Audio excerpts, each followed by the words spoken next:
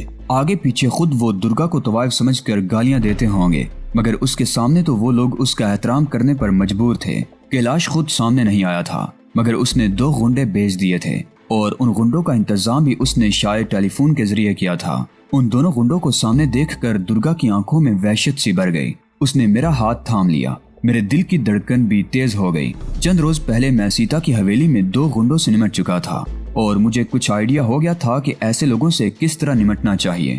ہم نے ان سے بچ کر آگے نکلنے کی کوشش کی۔ درگا کی گاڑی پیچھے کھڑی تھی۔ ہم 2 کاروں کے بیچ سے گزر کر آگے نکل گئے، لیکن وہ دونوں غنڈے بھی اس طرف آ گئے اور عین اس وقت ہمارا راستہ روک لیا جب درگا اپنی کار کے قریب پہنچ رہی تھی۔ دوستو، آج کی قسط آپ کو کیسی لگی؟ کامنٹ باکس میں اپنی قیمتی رائے کا اظہار لازمی کریں۔ ویڈیو کو لائک کر کے اپنے دوستوں عزیزوں سے لازمی شیئر کریں۔ چینل کو لازمی سبسکرائب کریں۔ اگلی ویڈیو تک اجازت دیجیے، تب تک اپنا اور اپنے اس چینل اعلان حقیقت کا خیال رکھیے گا۔ اللہ نگہبان۔